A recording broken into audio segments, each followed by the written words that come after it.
دنیا کا سارا عیش دے دیا، دنیا کا سارا آرام دیا، جاگیریں دی، کھیتیاں دی، بنگلے دیے، پلاٹ دیے، زمینیں دی، دنیا کا سب کچھ دے دیا، لیکن میری بہنوں، میرے بھائیوں، چتوڑا کے میرے جوانوں، اگر ہم نے اپنی اولاد کو، اپنی نسلوں کو دین نہیں دیا، قرآن نہیں دیا، اسلام نہیں دیا، تو یاد رکھو یہی اولاد کل اللہ کے دربار میں ماں باپ کو مجرم بنا کر کھڑا کرے گی۔ یہی اولاد کہے گی میرے مولا یہ میری ماں ہے، اس کو پکڑ، میرے مولا یہ میرا باپ ہے، اس کو پکڑ، میرے مولا یہ میرا بڑا بھائی ہے، یہ میرا ذمہ دار تھا، اس کو پکڑ، میرے مولا یہ میری ماں، یہ میرا باپ دنیا کا ہر آرام مجھے دیا، میری دنیا کی فکر کیا، سردی سے بچانے کی فکر کیا، گرمی سے بچانے کی فکر کیا، روزی روٹی کا انتظام کیا، کھیتیاں میرے نام پر کی، بنگلے میرے نام پر کیے، لیکن میرے مولا یہ میری ماں ہے، یہ میرا باپ ہے، یہ مجرم ہیں، انہوں نے مجھے دین کی، قرآن کی، اسلام کی تعلیم نہیں دی تھی جو مجھے تیرے دربار میں کھڑے رہ کر کامیاب ہونے کے لائق بنائے۔ یہ اولاد، اور میری بہنوں اور میرے بھائیوں، چتوڑا والوں، یہ اولاد کل قیامت کے دن اللہ کے دربار میں ماں باپ کو مجرم بنائے۔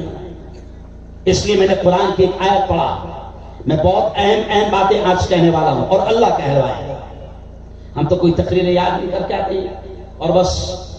لمبے لمبے سفر ہوتے ہیں، بیٹھنے سے پہلے ایسا لگتا ہے کہ کیا معلوم کیا بولیں گے، لیکن اللہ بلواتا ہے بڑی اہم باتیں۔ جتنا اخلاص سے آپ سنیں گے، جتنا توجہ سے آپ سنیں گے، تو اللہ کا بھی اصول ہے، اگر تم طلب سے سنو گے تو اللہ بلوائے گا، اور اگر تم کو ضرورت نہیں ہے تو پھر اللہ روک دے گا۔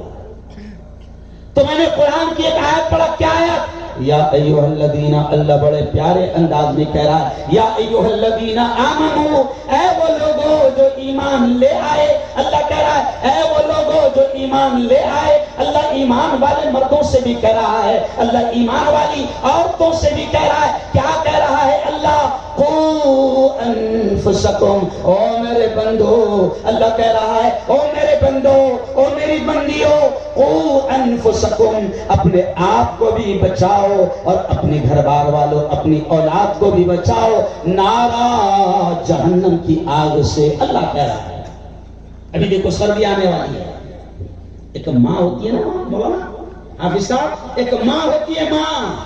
ماں کو اولاد سے اتنا پیار ہوتا ہے کہ اگر کوئی ماں حمل سے ہے، پریگننٹ ہے، وہ حاملہ ہے، اور اگر اس کو معلوم ہو کہ سردیوں کے دنوں میں میری اولاد دنیا میں آئے گی، میرا بچہ یا میری بچی دنیا میں آئے گی، تو ماں کیا کرتی ہے؟ آپ نے دیکھا ہوگا کہ بڑی بوڑھیاں، آپ نے دیکھا ہوگا عورتیں جمع ہیں کہ اگر سردی کے دنوں میں ان کا اگر حمل اولاد آنے والی ہے تو ماں اپنے ہاتھوں سے سوٹر بناتی ہے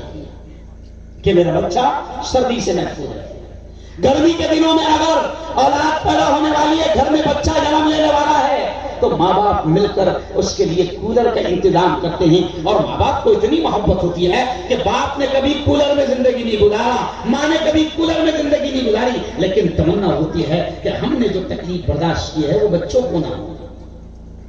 اور یارو، اللہ کہہ رہا ہے کہ جیسے تم دنیا کی گرمی اور سردی اور دنیا کی تکلیفوں سے اولاد کو بچانے کی محنتیں کرتے ہو، کوششیں کرتے ہو، تمہاری خواہش ہوتی ہے، تو اللہ بڑے پیار سے کہہ رہا ہے کہ او میرے بندو، او میری بندیوں، اپنے آپ کو بھی جہنم کی آگ سے بچانے کی فکر کرو، اور اپنی اولاد کو بھی جہنم کی آگ سے بچانے کی فکر کرو۔ اور جہنم کی آگ سے بچائے گا یہ علم، کیا بھائی؟ جہنم کی آگ سے بچائے گا قرآن کا علم، جہنم کی آگ سے بچائے گا حدیث کا علم۔ میں نے کل مولانا پرسوں ایک جوان کا نکاح پڑھا ہے،